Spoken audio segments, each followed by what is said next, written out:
All right. What's up, everybody? Another episode of the Sim Standard Podcast. Got a lot of stuff going on tonight. You probably hear background noise. Wife is bringing in groceries. Ain't that terrible, guys? She out there bringing in groceries, and I can't even help her right now because of you guys. I blame y'all. But anyway, man, she's cool with it. Let's go ahead and get this thing started, man. I'm just making sure it's playing. It looks like it is. So we want to welcome everybody, man, to the latest show. Should have a good time tonight. For you football fans, or let's say Browns and Jets fans, a lot on the line tonight. Can the Browns get off of the schneid? And can, Sam Darnold prove that he is the truth against what I believe is a much improved Browns defense? But that's just for you NFL heads like we all are. Outside of that, man, want to welcome you guys to the show. Got a lot of stuff to cover tonight, man, and a lot of you guys actually gave us the topic, so I'll definitely read those to you guys in a moment. But before we get started, man, like we always do, Smitty and I are going to go around and give our thoughts on the week as far as our football teams, light impressions on those type of things. It sounds like, I can see that I'm a little low in volume, so let me change that. There we go. So, yeah, guys, we'll do that really, really quick, and then we'll dive into the topics, and that'll be that. One heads-up warning. Guys, you might hear a little chirp in the background from time to time. And let me give y'all a quick story. Y'all probably gonna laugh at me. So I've been hearing this little chirp go off, and it's my smoke alarm, right? Smoke detector. I have 4 of them in my house. My wife and I, my son, we live in a 3-story townhome, right? You got your mid-level, your basement, your top level. Checked all of them. I keep hearing the chirp down here in the basement, right? I've looked everywhere. There's only one smoke detector down here. And I've come to the conclusion, because it's a townhome, I believe it's coming from my neighbor. Because y'all know, if you've ever lived in a townhouse, or not as bad as an apartment, but if you've ever had an apartment, y'all know how you can hear what your neighbors are doing, if it's loud enough. I really feel like that's what it is. And I'm pissed off because I've been wrecking my brain all day trying to find. I'm chasing out and replace the batteries and all of them. And I believe that it's next door because it's not in my house, but it's loud enough for me to hear, and you guys may hear it too. So I just wanted to give y'all a quick, funny story there. Y'all can laugh at me about that. But anyway, outside of that, Smitty, man, how was your week? How you currently feeling about those Detroit Lions? Basically, the likelihood of us winning on Sunday is relatively slim. Who y'all got? We play New England. Oh, Lord. So even though we're at home, we also, Darius Slay is looking doubtful to be in the game. So our number one secondary player, and we don't have a great secondary in the first place. We have we have talent, but we're not overachieving. We need to be coached up. Our team needs to have a leader that's going to be serious, that's going to really lead the charge. And the problem with look, just like Antonio Brown got mad, right? Mm-hmm. You see how he got vocal about it. He's like, I hate losing. All y'all want to make it more than what it is. I'm here to do work, man. That's why I'm just pissed off because I came in this thing to win. I'm not here to lose games. I'm here to win, and we losing. I hate that. And on the Lions sideline, it's like everybody quiet. Everybody chilling. Everybody's laid back. Even Stafford. And look, if you don't want to do it in public and you just want to do it all in the locker room and that's it or whatever, that's fine. And I respect that. But it's not there needs to be some kind of translation from what's being said internally happening out there on the field, and it's not happening. When they make plays, oh yeah, let's celebrate it. That's all great and everything, but it's not like the whole demeanor is we about to run the table. We're gonna run these cats off the field. It's about to be on and popping. I would love to see him have some kind of zest. Look, Drew Brees is not the most celebratory QB, not like a Phillip Rivers. Or whatever. But still, when those guys make plays, you see, like, they rally the troops. Like, that's what I'm talking about and all that. Like, the zest is there. And it's like Stafford, it's just not there. And I mean, real talk, like, look, if the Lions want to be this Patriots or whatever, you know, like people's talking about, well, they may have to do. I mean, as crazy as it would be to say, but it's reality. They may have to get rid of Stafford. You know what I mean? They may have to trade Stafford away, even and take the hit, take the cap hit, trade Stafford away, because more than likely, at least at this point, Ansah, TJ Lang, and what's his name, and Golden Tate, they're all going to be free agents at the end of this year, and more than likely are not going to re-up here. So if that's the case, you might as well just wipe the slate clean and start over. If that's going to be the case, because I mean, Stafford ain't going to have nobody to throw to. You know what I'm saying? So it's like, just cut your losses and start over. Build your team from the inside out.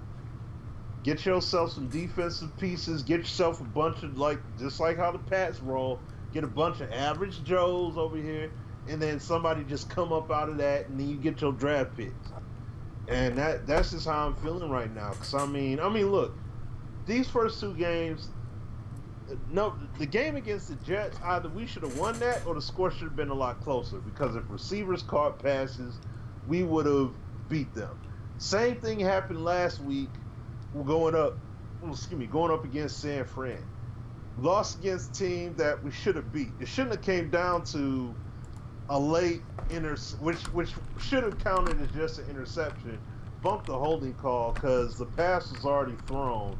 The decision was already made, so that was petty in terms of them calling that penalty. So there's that. But I mean, we should have beat them. Like, once again, making key plays, guys dropping passes, or even if Stafford's missing the mark at times, which he is, that's going to happen with every QB. But when those passes are there for you to catch them. Make something happen with it. And these cats, they disappoint right now, bro. So I don't, you know, they went 0-2. I mean, if they lose this game, it wouldn't surprise me. But I think they're gonna go down 0-3. You know what I'm saying? After this game here. I mean, I want them to win. I would love to see them click, but I'm not seeing anything that is making sense across the board right now that just sticks out to me that, you know what, these dudes got as good of a shot as anyone to beat the Pats. I'm not feeling that right now. I mean, they tried hard last week, but like I said, trying hard ain't gonna give you a W. They're not gonna give you a W for that.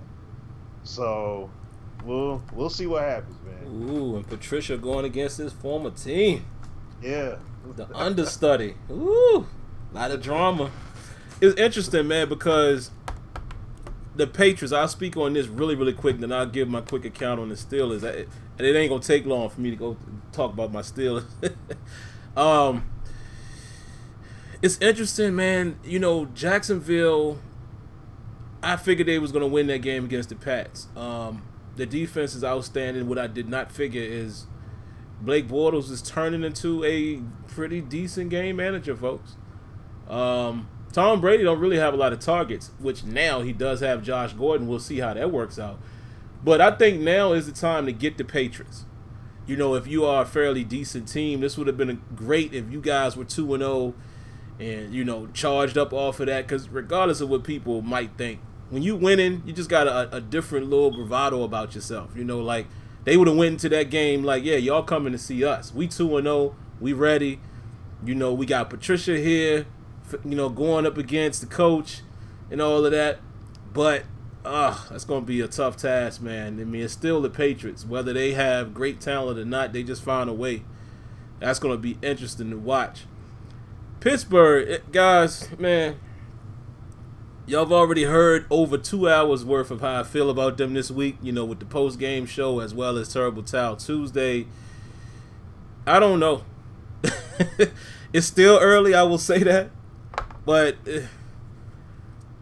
I'm gonna tell you, man, it's interesting when you look at the all 22. You know, I'm so glad I invested in that. I think it's giving me a different perspective. I definitely think that is doing wonders for Terrible Towel Tuesday. I've had a lot of people say, hey, man, I appreciate you putting that up. You get to really see what's happening. What's happening right now on the field, guys, is that buzzword that a lot of us have been pissed off about for the last 4 or 5 years, communication. You see that. You see bad matchups. You see players just blowing coverage. And, you know, I put a little bit of it on the coaching because I will say this. Like I said with the matchups, there's certain matchups that I'm seeing and I'm like, how did that happen? Case in point, for you guys who watched the game, there was a empty set. They threw the ball to Tyreek Hill, 36-yard down the field. He beats Artie Burns. We running man coverage. They ran a streak, and they ran a streak on the opposite side. And then, you know, the guys in the middle just can't remember what routes they ran. But basically, they ran the same exact set, the exact same setup the next play. Smart coaching by Kansas City. They held Tyreek Hill. They made him run like a little hitch.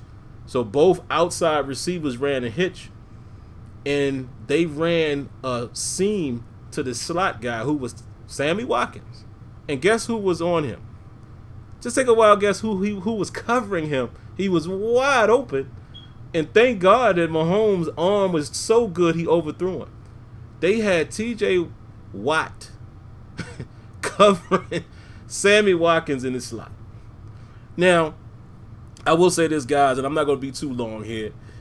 That's football. It happens. Sometimes you catch people in the wrong defense. I mean, the Steelers do it all the time. We get favorable matchups all the time.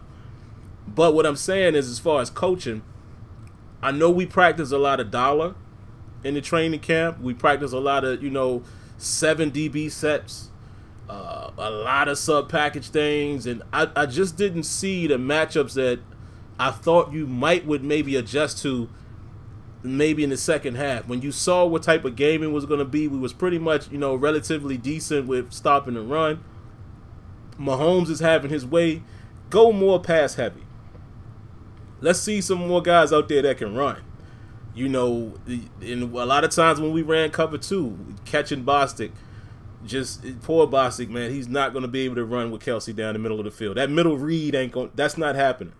And for you guys who play Madden, for you guys that don't know actual football, you play Madden, you know what the middle read is in cover 2. That is a mismatch all day long. Why didn't we get more personnel, like maybe slide Edmonds down there or slide Burnett down there as a sub-package linebacker to play the tight end? You see what I'm saying? It was a lot of things that, and again, I don't know better than the coaches. I'm going to just say that. I don't. I know we try to blame them all the time, but guys, we're not in that position. We're not out there. I would like to see us go out there and do a better job. However, as fans, and especially us who have a little football knowledge, you see little things like that, and you're like, I feel like we could have got a better matchup. But, it's a chess match. You win some, you lose some. I just don't know, guys. I think it's a must-win on Monday night. I know we've been in the worst positions. Guys, we've been 0-4 before. And, I mean, we've started 0-2, 0-3 before and still made the playoffs. I don't know. I don't have the same feeling this year. I need to see the Steelers turn around fast. I mean, within the next 2 weeks. And Smitty, I usually say you got to wait till about week 6 or 7 before you know what your team really is. I don't get that feeling this year. I think we need to see change really fast. And we got a big test coming up this week. Normally you wouldn't say that about the Bucs, but the way they've been throwing that football and the way Fitzmagic been playing, okay, we're going to see. So that's all I got on that, man. I'm a little upset about my Steelers right now, but we'll see if they can turn it around. And also, man, this little, the dysfunction, Smitty. I got to say that real quick. AB is going to be AB, but again, I'm not going to knock anybody for wanting to get paid. Le'Veon Bell pisses me off a little bit in the way he's acting, the way he's carrying this thing. Come on, man. You strategically posting videos of you on the jet ski like right after the game. I mean, at this point, guys, let me make sure everybody understand this, Smitty, because I keep seeing people tell me this, as well as I'm seeing media, well-respected media people keep saying this as if they don't understand the rules. There cannot be a trade, folks, until Le'Veon Bell decides to come in and sign his franchise tag. He's technically not under contract right now. He has to report by week 10. If he doesn't, he basically forfeits the season. He's losing $855,000 per week that he doesn't show up. He's not getting paid. So if he shows up in week 10, he basically gets half of the 14.5. But can I get you guys to stop saying why don't they trade him? Nobody can do anything right now.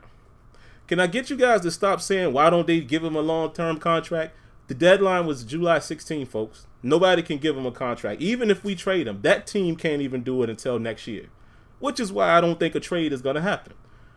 I don't think a team is that dumb to take him on a rental and they don't even know if he's going to sign at the end of the season.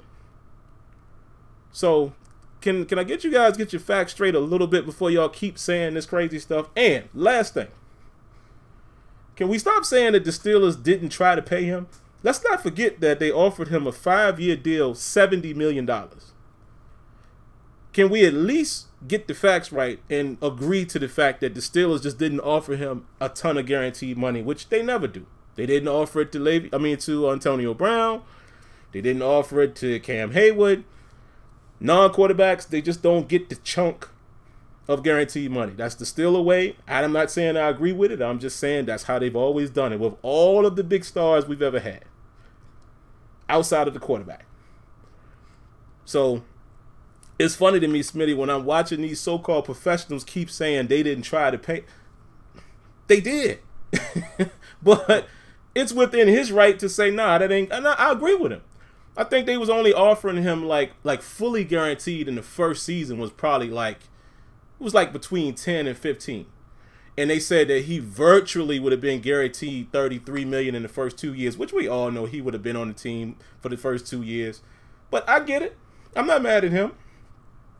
But, folks, get your facts straight. Just get the facts straight when you try to debate me about the situation. Can't be signed. Can't be traded. Steelers tried. He denied. There you have it. He's probably not going to be a Steeler next season. All right. Didn't want to spend all that time there, man, but I get riled up when I talk about the Steelers. Let's get into the topics, guys. We've really just got community topics tonight, and maybe one or two that me and Smitty will come up with ourselves. But I want to give you guys a shout out for introducing the topics. At Black Jade on Twitter, his topic is, why did the Madden season seem to end so quickly? Is it because it's a subpar product? Is it due to patches? Is it due to the Jacksonville tragedy? Or is it competition of the other great games or other great games coming out recently? Is it a combination of all? So that's his topic. Suave 1974. His topic is, he wants us to talk about the gaming communities. Do companies play on our loyalty to buy titles, feeling like you're going to stick around and buy regardless until they get around to addressing what is being asked of the community? That's a good topic. And the next one, guys, comes from @BallGaming101. He says, what are you guys' real and raw opinion of Madden 19? And is the game different than what you all saw last year when Rex was still a part of the team?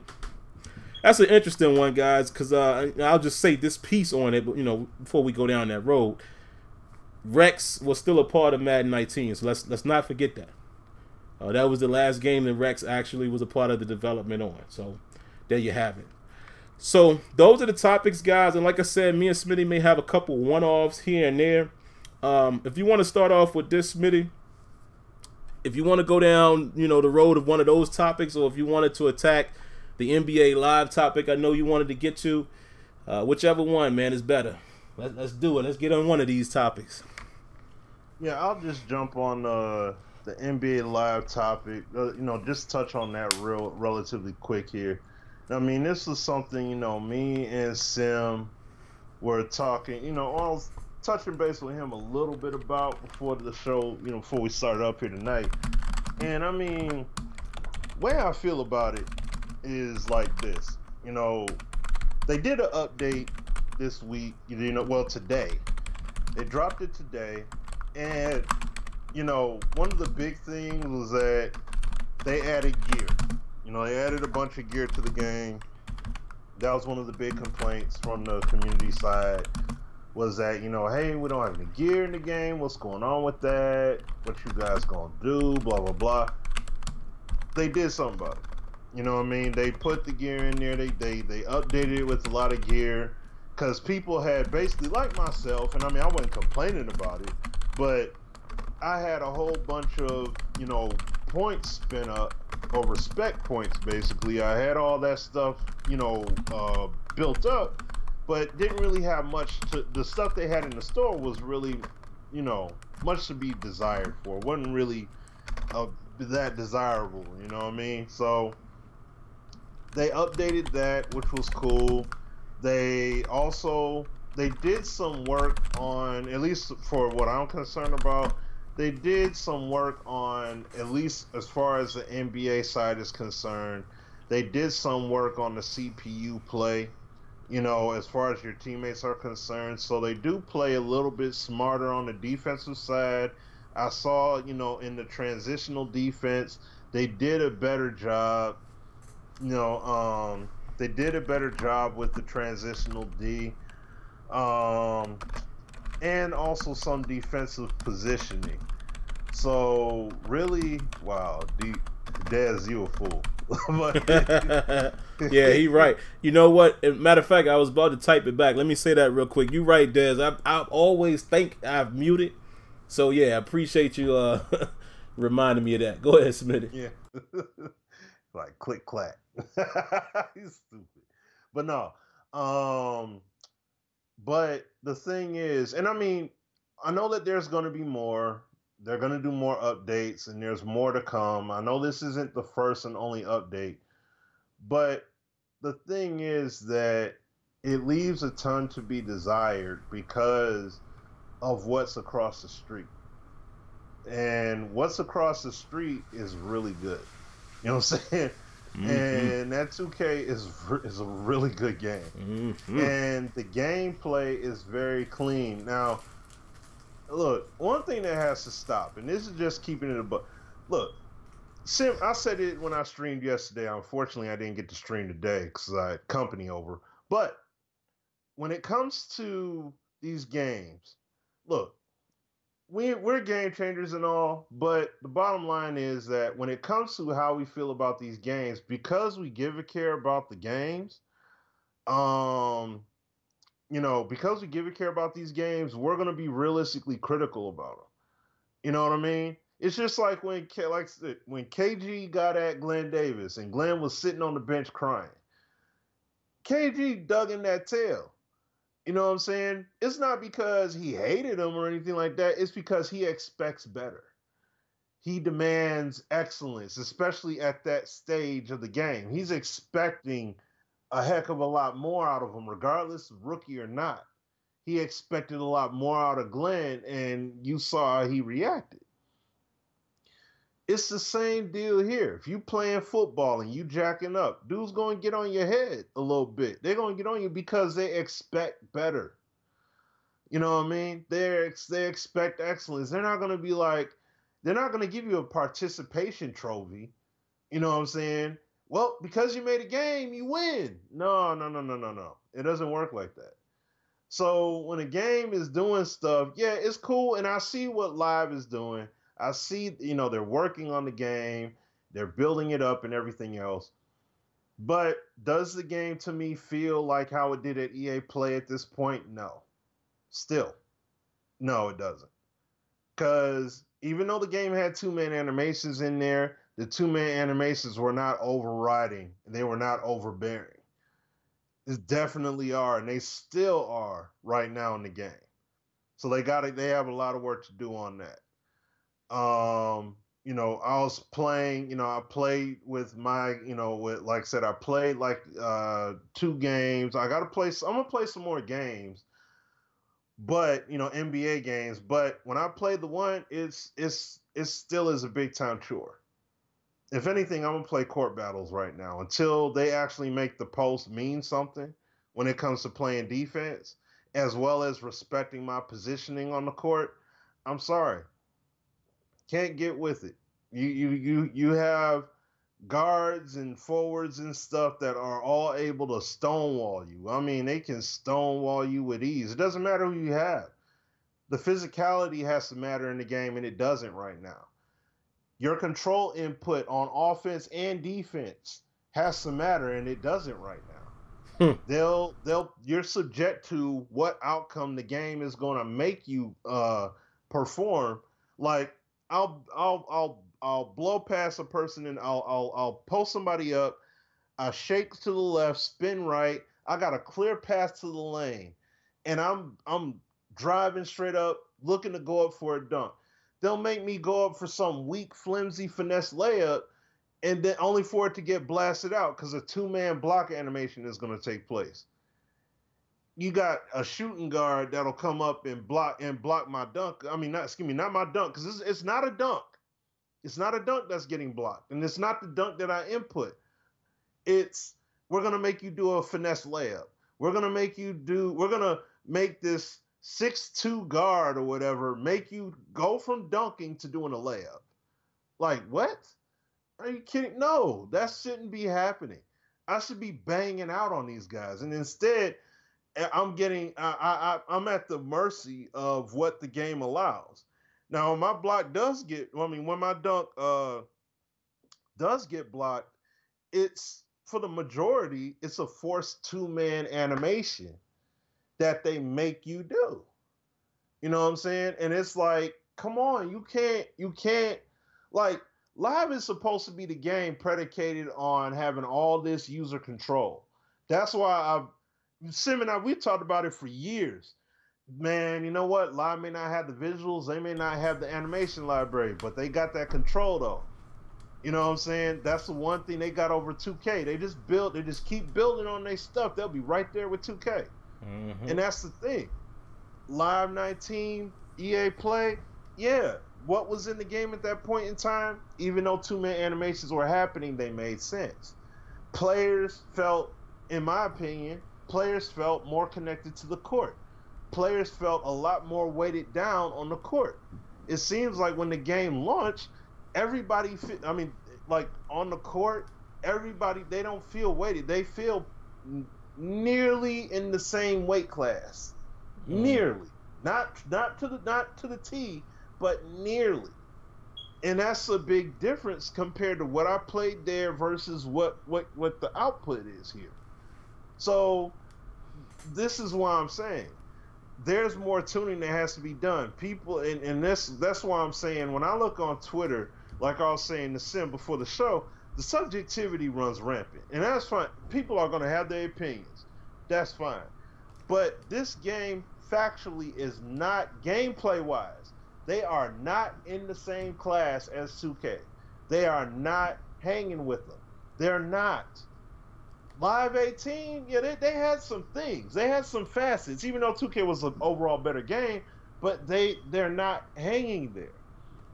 And it cracks me up when I see people talk like Live is there with 2K. I mean, look, I had somebody complaining about the technicality of the shooting in terms of the different ways and facets that they have it in 2K now. A tweet from Mike Wang. He's talking about there's different degrees of being open when it comes to a shot. You got to be mindful of your shot selection. I didn't notice that, but see, I thought it was a bug in the game because when I was streaming it yesterday and I was playing the game, I took layups, even though the defender was on my hip, I took layups where it said I was wide open. And I didn't understand it. I'm like, oh, this must be a bug or something like that. Because I'm like, it said I was wide open, but the defender was right there. But now thinking about the tweet, it made sense. Defender is on my left hip, but I'm laying it up with my right hand on the right side of the rim, and there's no one on that side to contest it. Right. So with that, it said I was wide open. Come on, man. You know what I'm saying? Like, I didn't even know that. See what I'm saying? That's and you got the heavy pressure. That's why I said excellent releases, wide open, and I'm like, but the defender is next to me though. What do they mean? Oh, I see what they mean now, because the side I was laying up on versus where they were at, no one was there. They couldn't get to it to impact the layup. It was all on my shot timing at that point. So it's a wide open, release or whatever, based upon that the defensive pressure. That makes a difference when you got it on your jump shots, your hook shots, your layups and stuff. That's huge. That's huge. And then you got people saying, "Oh my gosh, that's too complicated." See, that's why I love the fact that there's options. This is why we would love to see 2-3 football games, like we just said a billion times over. This is why we want options to be out there. That's why I love the fact that there's PES and FIFA. That's why I would, hey, NHL is still open, but this is what I'm talking about. You see what I'm saying? This is what I mean. You got people that think that what Mike Wang is doing, even though that's legit to basketball, they think that's too much. Play live then. But see, me, Sim and others would greatly appreciate what 2K is doing with all that intricacy, especially when it works right. If you got it working right, I'm happy. I'm good. I am fully satisfied. Let's go. Keep the train rolling. That I'm with.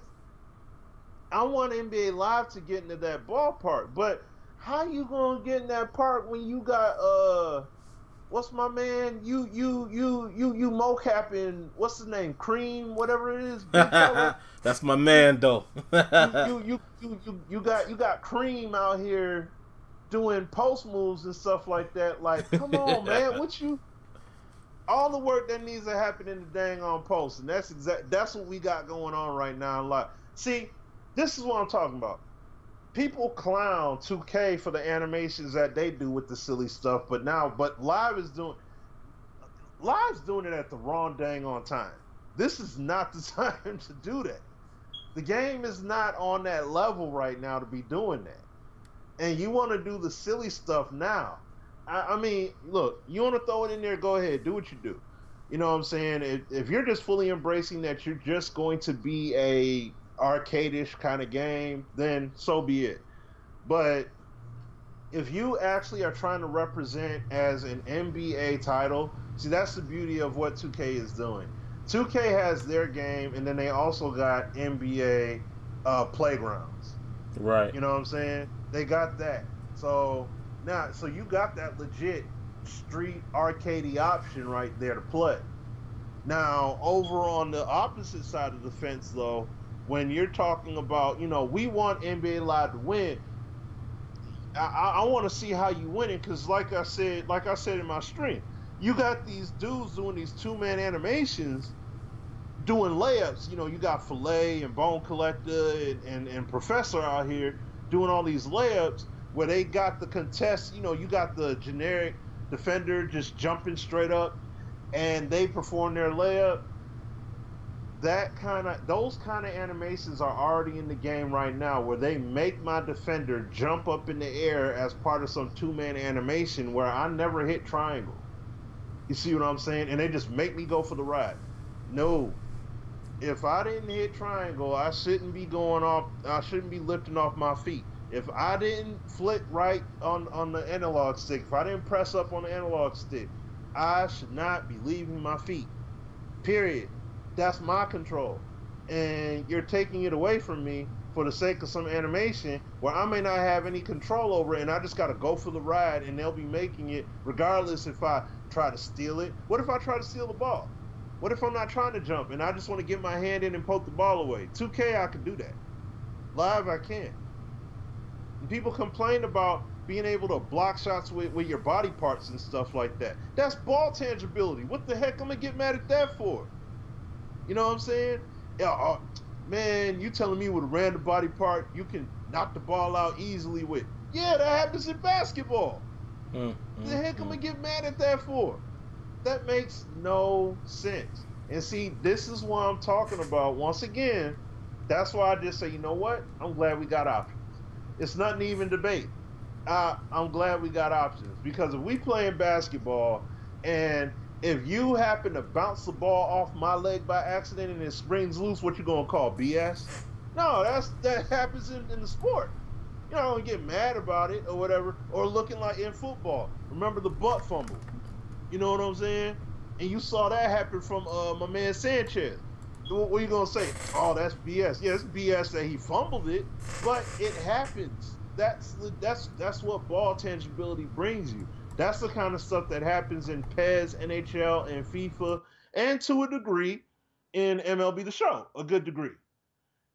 And that's why you hear me and Sim, AZ, and many other people say we need that kind of tangibility in Madden with the object, the ball, and then the players, respectively. 2K has done an immaculate job of giving us that this year. I do not want to see that go away or go down or change or anything like that. EA has to step it all the way up. And look, this is not taking shots at devs. This is not taking shots at any of those guys. I'm saying straight up, EA needs to go ahead and quit playing around, give these guys a much better budget, and let these dudes give these guys a shot in the ring, okay? You got these dudes stepping into the ropes with nothing. Let these dudes step into the ring and have a legit shot. Let these dudes be able to legitimately work and build this game up and make a clean game at launch. Not, oh, there's going to be a title update anyway, so it's all good. No. Your game needs to be hot at launch, not a week or 2 or 3 later. It needs to be hot when it comes out. NBA 2K was hot when it launched. There's no excuse for the game to come out and it's just straight up, oh, well, we're missing all these facets. We'll just do a title update and it's okay. It's not okay. It's not okay when we see stuff happening in Madden and everything like that. Why the heck would it be okay when it comes to NBA Live? What, because they're behind? We're going to act like the game's on an indie project? No, it's not. No, they're not. It ain't no indie game.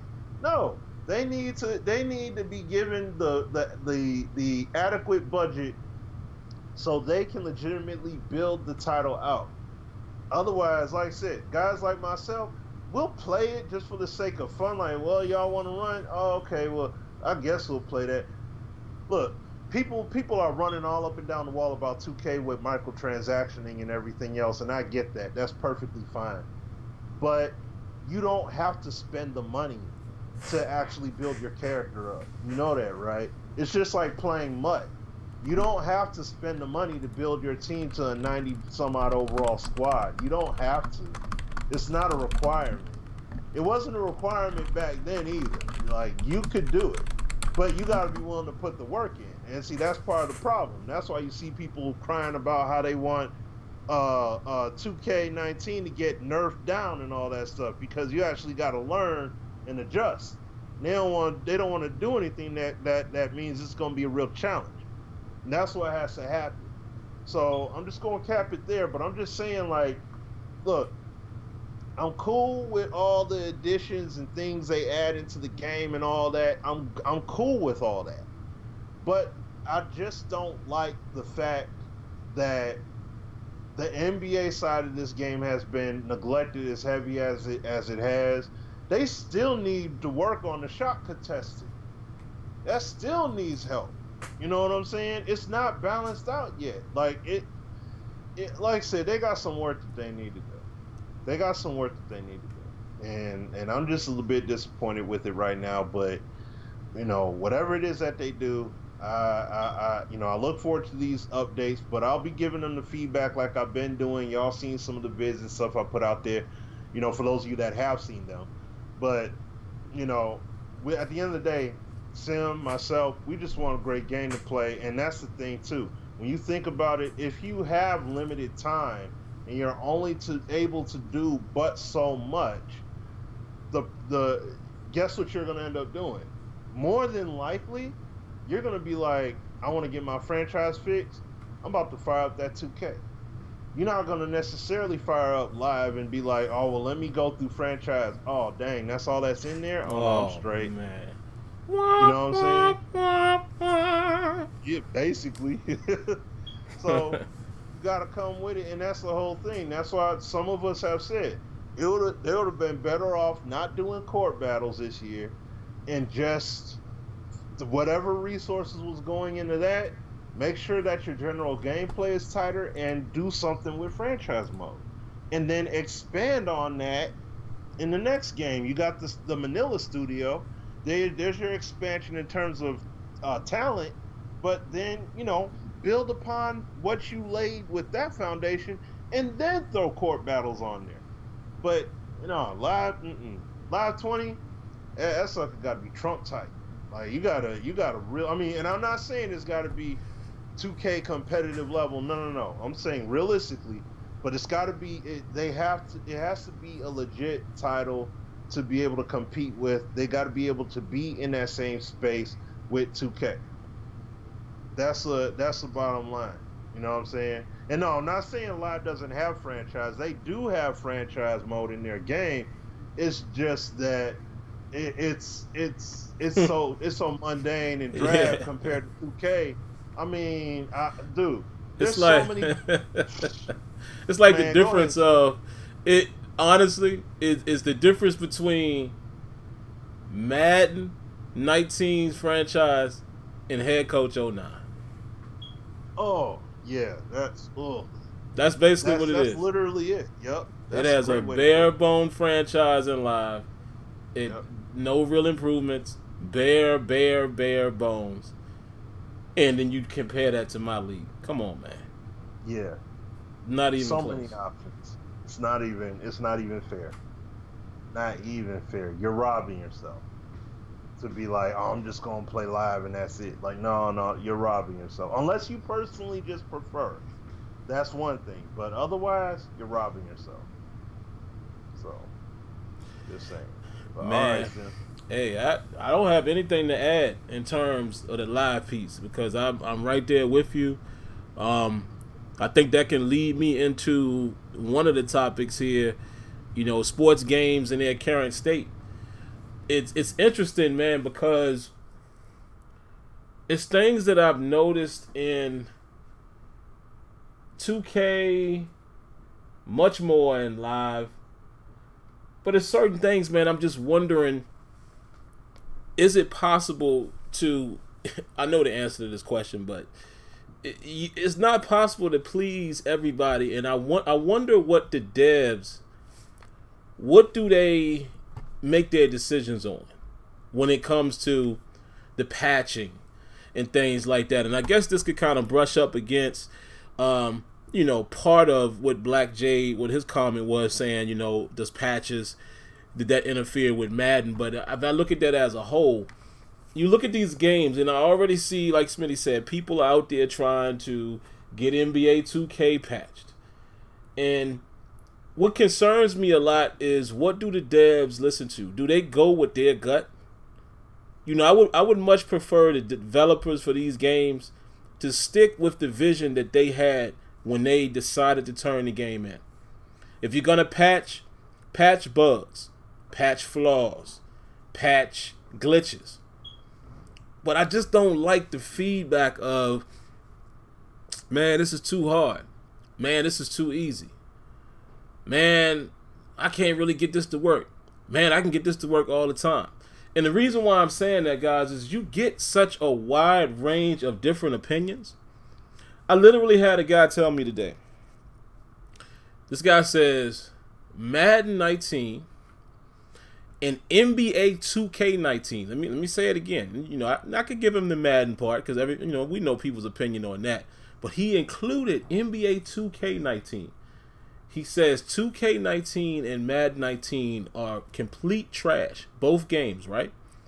And he says, I'm waiting for Call of Duty to drop. Hopefully that's not trash. Now, I honestly don't understand how anybody can say 2K is trash. That's just my opinion. But do you see the drastic differences between me and that guy? Excuse me. It's too many, like the opinions are so wide in certain scenarios to where, who do you listen to? Just like when I was streaming the other night, Smitty, my biggest complaint right now with NBA 2K, and it's not that bad, but I still feel like there's times when the animation plays out too long.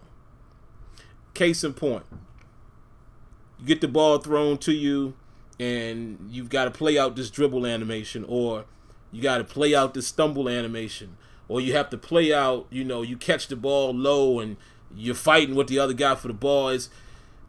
It looks cool, but there's too many instances that I've had when I'm in the paint, I want to hit him and make him go straight up, and I can't do it. They make me fumble around or something, or they make me completely spin the other way, and I'm like, what is that? Now, it doesn't happen all the time, but in that stream, I think a lot of people saw situations where it happened and situations where it didn't. Little stuff like that. And I understand it, because somebody left me a comment, and he was absolutely right. He said, well, you got to think about it like this. You know, some of that stuff has to be controlled, because, you know, it can make the game look awkward if, you know, if you're able to branch out of this and branch out of that. I partially agree with that. But at the same time, all of these companies, most of these companies, even Madden, they, you know, they campaign user control. So to me, you got to make a decision. I mean, just like Smitty said, in the real world, if I try to throw a ball up, like somebody passed me the ball in the paint and I try to throw it from an awkward position, it's going to be an awkward outcome. So just let it play out. Now, you know, I'm not saying that it's easy. I don't know how you replicate that. But to me, it's still an eyesore in any of these games when you locked into an animation and you can't do nothing. Well, you can literally just put this stick down and be like, all right, I'm going to wait till he get, okay. Oh, he's gathered? Okay, all right, now I can shoot. Y'all understand what I'm saying? I mean, again, I'm not saying I'm supposed to be able to gather on a dime, but y'all know what I'm talking about. If you've played 2K, you know exactly what I'm talking about. And even with that, I still love the game. I think the game is phenomenal. And like I said, other people think it's trash. So it just concerns me, Smitty. We see it happen with Madden all the time. I mean, you know, like the private channels that we talk, you know, with other game changes and, you know, community feedback. Sometimes it's so far off where someone thinks this and someone else thinks that. It always concerns me with these games and their state, the current state of the games, how they are affected by just feedback. Like, when will the developers decide, listen, this is how we made the game. We're not changing it. You know, I mean, if it's something overwhelming, of course. But if it's just an opinion, for example, we talked about this last week. When you got Czar out here making videos showing you exactly what to do in certain scenarios, then I don't want to hear somebody saying, I can't get this play to work. And he's already showed you, no, this is how you do it. You see what I'm saying? Like, it's stuff like that that people are complaining about. And sometimes, whether it comes from up top or if it's on a development level, they start changing stuff because of those types of feedback. And I'm like, I guess I'll say all of that to say this, Smitty, then I'll throw it to you.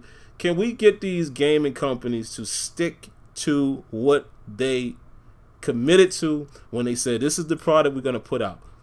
If you're going to patch the game to make it better in terms of removing blood, you know, any kind of bugs or glitches or flaws, but stop touching stuff. Stop making it easier to shoot. Stop making it, because that wasn't your intention when you made this game.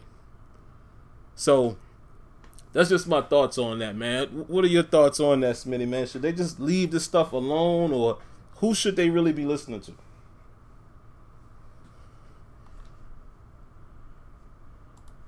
Yo, Smitty.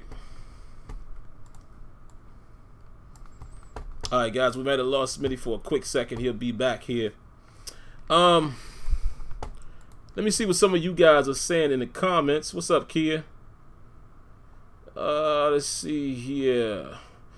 Matt L says the devs should play the game themselves and see if it should be patched. I fully agree with that.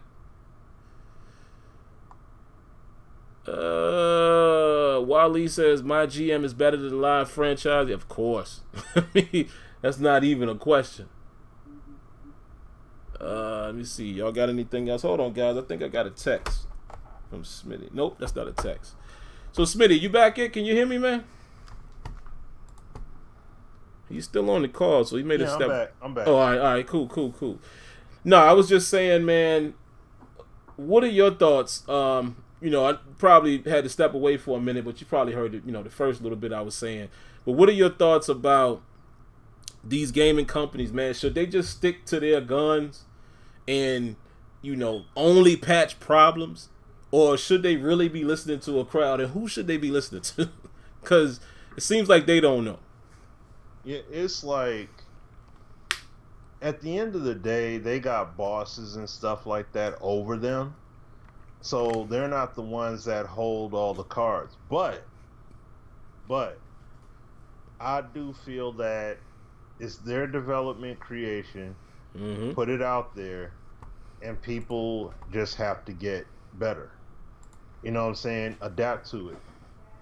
That's just like when, think about it. When it comes to artwork, when you look at famous pictures from, Picasso or the Mona Lisa, or you look at Michelangelo's Sistine Chapel and all that stuff.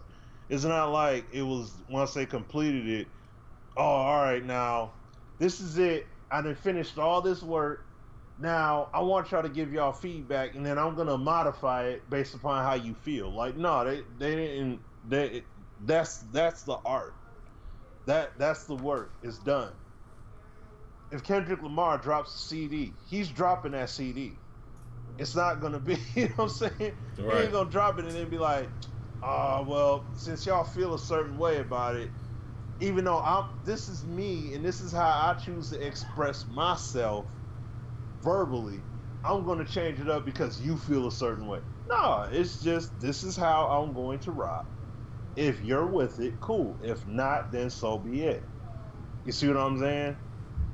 And you think about it, just think about it. When you have artists that do exactly that, first they come out, man, I love Jay-Z when he was like, well, this is going a little bit back, but when the CD originally came out, Reasonable Doubt, when that first came out, changed my life. People was like, yo, that, like, I mean, I don't know how many people, especially after when his later albums came out, man, this ain't the same. He ain't been the same. Like, there was a period where people like, man, he ain't the same guy since Reasonable Doubt. He can't be. It seems like, to an extent, it's as if he's changed up a bit. It seems like, I mean, not that he went straight lollipop or anything like that, but it's just that he didn't sound the same as that original cut. And it's like, what if he came out with that original cut and then modified it? You see what I'm saying? Then the game ain't the same. You know what I mean? He said, but you got clean versions. Well, I mean, that's just taking the cursing out. That's it. So that's like saying in 2K or Live or Madden saying, well, we took penalties out. You see what I'm saying? Well, you took penalties out. You know what I mean? Like, we took penalties out the game, but everything else is open game. So, Freddie G, that's not true though. What you're saying, just speaking from an artist standpoint, a lot of times, I mean, we always gonna make clean music. And let me just say something really quick, Smitty. I'll let you get back to it. Go ahead. What we did, we purposely didn't curse. We didn't even say the N-word because our whole motto, just to throw a quick jewel at y'all, when you rap and you're an MC or whatever, it's very easy to write bars with cursing in it. It's really easy to do that because, you understand what I'm saying? It's very easy to substitute a curse somewhere. It's really, really, really, really creative to come off just as hard and deliver your message without cursing and without saying the N-word. So on one hand, we was real creative with that, and then on the other hand, we knew any song that we made is already ready for radio. And then to your point, Freddie G, is most artists know they're gonna have a clean version because the clean version is what's gonna rock on the radio. So I can't agree with the fact you said, they don't want people cleaning up their music. Nah, that's a business decision because you don't have to do that. You can let it go how you want it to go, but the label know they got to get that thing on the radio. So you better off just doing a clean version. And it sounds better to me if you do your own clean version instead of hearing the bleeps. You feel what I'm saying? Like, to me, I always thought that was whack on the radio when you could hear the blip. it sounds worse than you just having a clean version. So, just from an artist standpoint, I just wanted to say that. Go ahead, Smitty. Yep. So that's what I'm saying. You know, like you don't want to mess with the original creativity that they put out. That's why I like NBA 2K19 this year. So many people online, don't touch it. Do not touch what y'all did. This game is solid right where it's at. Only fix bugs, only address issues. That's literally it. You see what I'm saying? And that's all. So I would love for it to be up to just the development team and their own creativity, and that's it. Make it as tough as it needs to be. Put whatever learning curve needs to be in, you know, whatever the learning curve is, whatever mechanics you put in. Look, this is a perfect example. Perfect example of it. Not Battlefield, excuse me. What you say about Battlefield? What? No. I was about to get defensive. Battlefield didn't let you test it out. But even though Battlefield was a cool beta, I tried it out. The beta was cool. The beta was solid. But it's Call of Duty with Blackout. Mm-hmm. So much heat was given to that mode. So much heat before it came. Oh man, they still keeping things the same way with the passes and everything. We haven't heard nothing yet about it, if they're gonna change it up or not. But look what they still did. You know, this Blackout mode, people not gonna feel it. I don't think people gonna like it. I think they're just trying to make this game, you know, a knockoff of PUBG and not Overwatch, and Fortnite and all that. Game comes out, you know, well, the beta drops. Man, people loving that game, me included. And I don't even play. I don't play Fortnite or any of that. I would play that mode. I would definitely play that mode. And the game is cool. Like I was definitely, my mind was blown. I was thinking, man, ain't no way in the world Call of Duty could work on a big scale map like that, because they tried doing that with Call of Duty Ghosts. When they tried to be like Battlefield to an extent. They tried to have things on a bigger scale feel and all that. But yo, they made it, they had that thing rolling. I was having some fun with it. You know what I mean? And it's like, I could definitely see myself, especially if I run with some people, I could definitely see myself having some good fun, you know, playing that game mode. And the thing is, they went according to their vision of the game. You know what I'm saying? Even despite all the negativity. Man, I'm telling you, this is good. People in the studio enjoying it, blah, blah, blah. People like, yeah, we'll see. Just like how people felt about the mechanics and when they did the first beta of the gameplay. There were people that were like, they didn't like it because it's changed. Just like how people complain about 2K. But if you just stick to your guns, look, people are going to weed themselves out. Either you're going to learn, or the game just is too fat. The game, it's just not for you.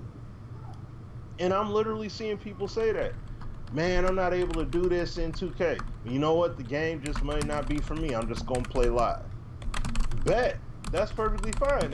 That's not a diss or anything like that. It's just you. That's just your, you know, that's the reality of the situation to you. And that's perfectly fine. I'm okay with that. But don't try to force your lack of experience. That could be saying you're all about happy rap. You know what I'm saying? You love your Will Smiths and DJ Jazzy Jeffs, but then you want Tupac to sound like that. Nah, that's not gonna happen. You want NWA to be like Kid and Play, and nah, that ain't gonna happen. You see what I'm saying?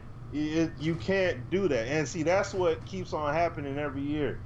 The game comes out, NWA, straight out of Compton, I'm a hard nah name, Ice Cube, all that good stuff, just going raw, hard on the track.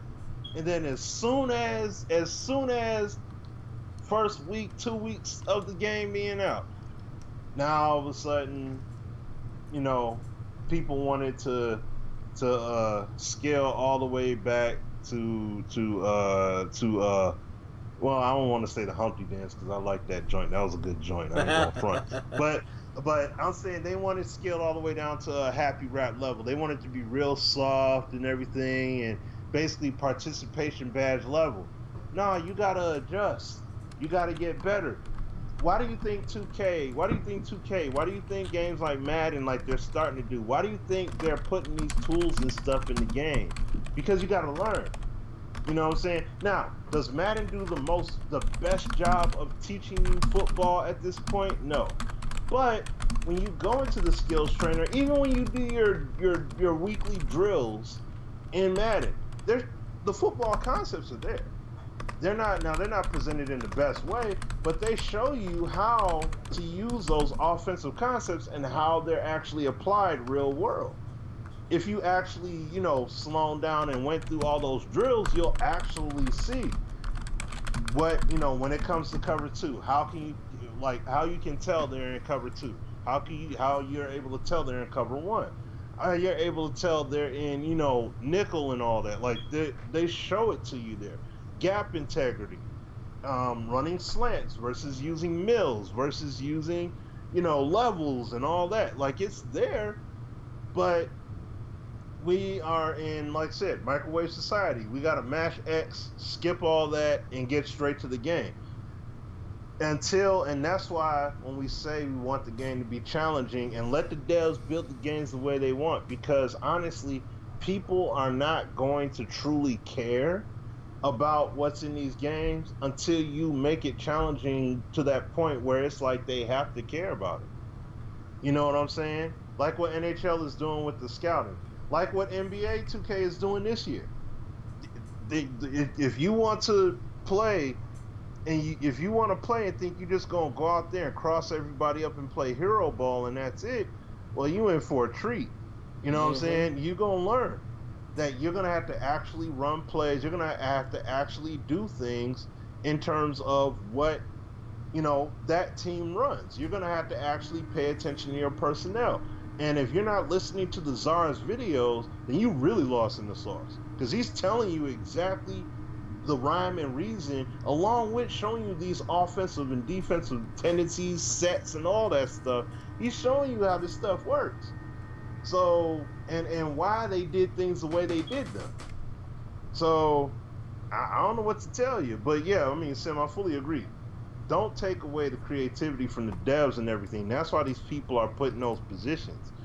Let them do what they need to do and build the games out. That's why, like, when you hear me and Sim talk, we're not sitting up here going at devs. We're going at the ones that are above them and basically saying, like, look, let these people work. You know what I'm saying? And yes, it even comes down to peers and people in the community too. Because, I mean, they're part of it as well. Because some of them are the reason why these games get nerfed. That ends up happening. You know what I'm saying? So, like, no, you have to evolve your game. You have to get better as an end user. And if you don't want to get better as an end user, well, I don't know what to tell you. You know what I'm saying? Other than either adapt or you're just going to be mad all year complaining about basketball happening against you. Because that's what's going on in these games, man. Seriously. That's why I don't want to see these games get nerfed and dialed back and turned down and all that. I only want to see just legit bug fixes and legit game issues that are legitimate. Not, like people are spamming steals in 2K right now. Like they're spamming it. Like as soon as you get a rebound, they'll hit steal and then they knock the ball loose and stuff like that. That's something. Fix that. That's a legit game mechanical issue. Fix that. But not, I can't blow past people and no, you can't do any of that stuff. You just got to get better. You have to actually play basketball.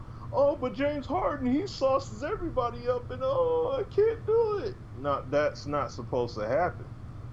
You see what I'm saying? It's not that you can't do it, and it's not that James Harden can't sauce anyone up.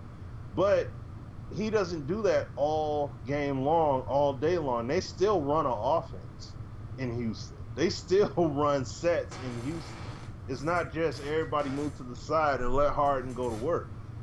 So that's just it, man. So, but I'll throw it back to you, Sim. That's all I got on it.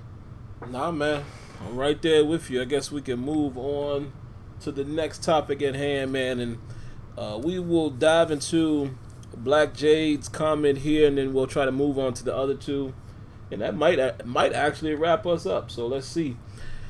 He says, "Why did Madden season seem to end so quickly?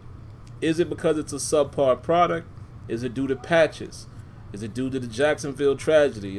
God bless to, those who lost their lives. We already know True Boy and Spot Me Please.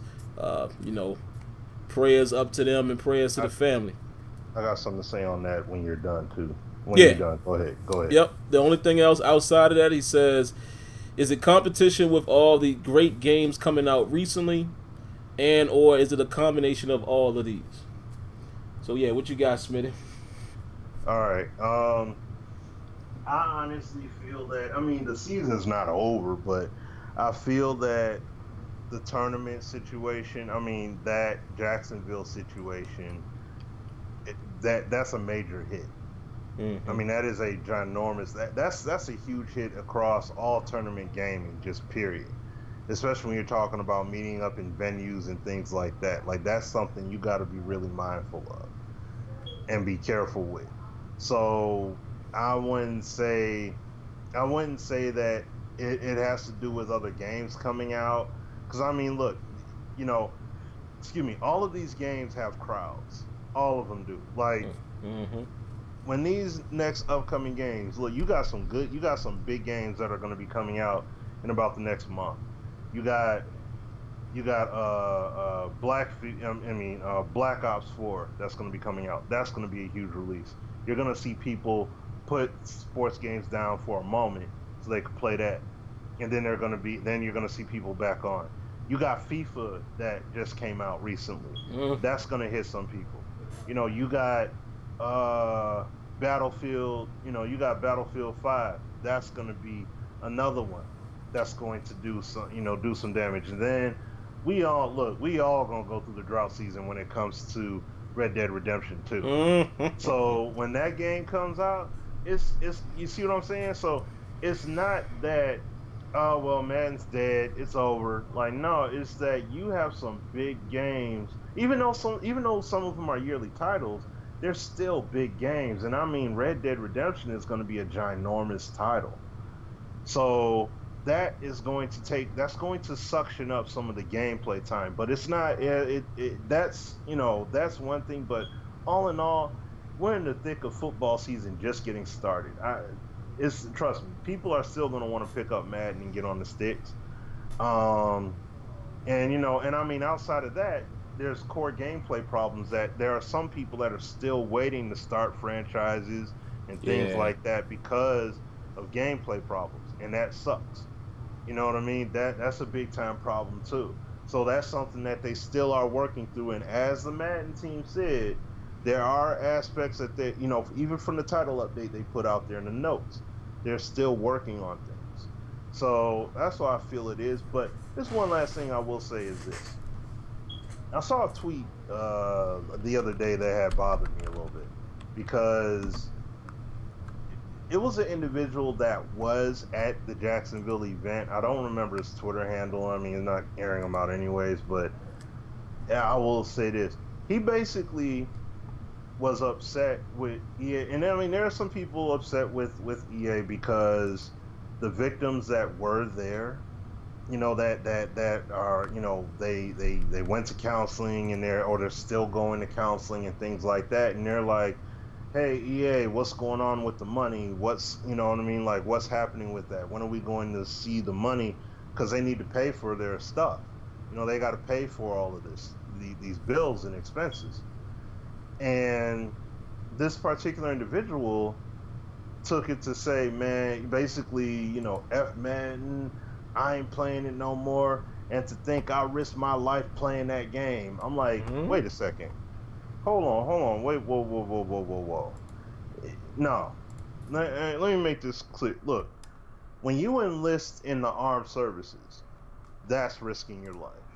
You purposely signed up for that. You know what the risks are. If you work for the FBI or the CIA or in Secret Service, or you're a cop, you're a firefighter, you're signing up for those potential life, endangerments. Ain't nobody go to any video game tournament. It doesn't matter what it is. No one goes to a video game venue thinking that they're going to get shot, let alone get killed. So to do that right there, stop. I understand that the situation was very impactful, and this was a very negatively impacting situation. So that's what I'm saying. I give that. But to sit up here and say I risked my life playing Madden, seriously, come on, like for real. I have 100% empathy for every single person, even the individual that said that. But it's like your mind definitely is. That makes you think your mind isn't in the right place. You're not in the right thinking space to say that, because nobody plays their game or whatever. Whether you go, that's like saying, I went to GameStop and played a demo of a game. Whew, I risked my life going to GameStop today. Like, no, that, you know what I mean? Like, that's something that I'm not saying anything to be joking about it. Like, that's very serious right there. This is extremely serious. 2 people were killed. Like, they didn't go in there. If everybody went in with that kind of mentality, everybody would have went in there strapped up with Teflon vests on. If it was like that and people knew that was the risk. But that's not what it was, though, at all. And to make that kind of correlation, that's very poor judgment. Very poor judgment. To put that out there, I'm sorry, dude. Saying things like that is not cool. But I get the frustration because people got bills, you know what I mean? And they want their stuff to be cooped for. They said, they were told from EA that they were going to be recouped for those expenses.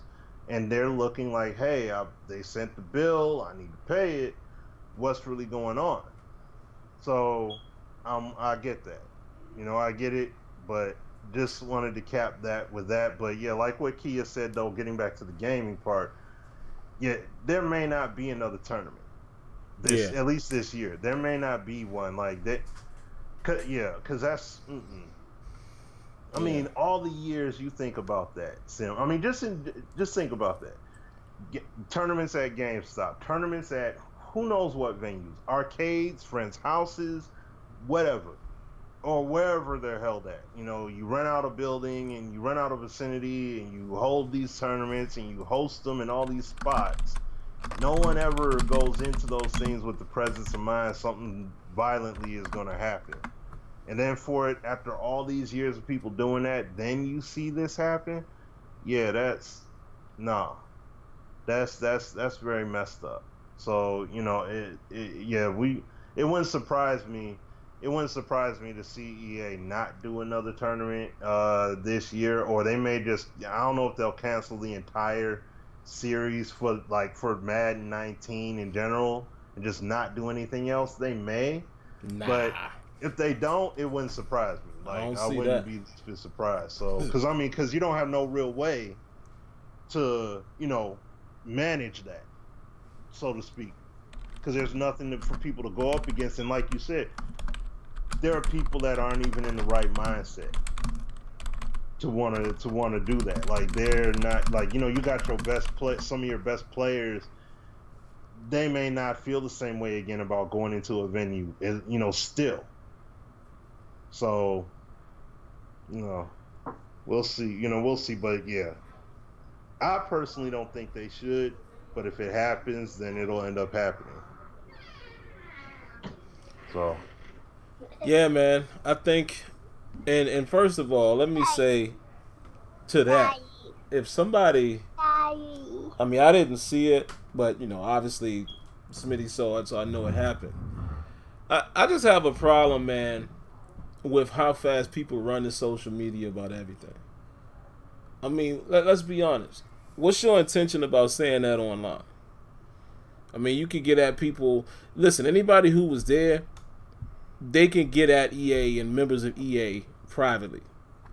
To me, and listen, I don't even know who said it, and I'm not trying to say the cat had an agenda or nothing like that. I just don't understand this generation when it comes to that kind of stuff. You know what I'm saying? Like, we don't have to know that. Why are you sharing that on? It's the same thing as, and listen, I hope I don't offend anybody here, but this, guys, I mean no harm. I just speak my mind. That is me. That is my personality. It's the same thing like when somebody passes away, right?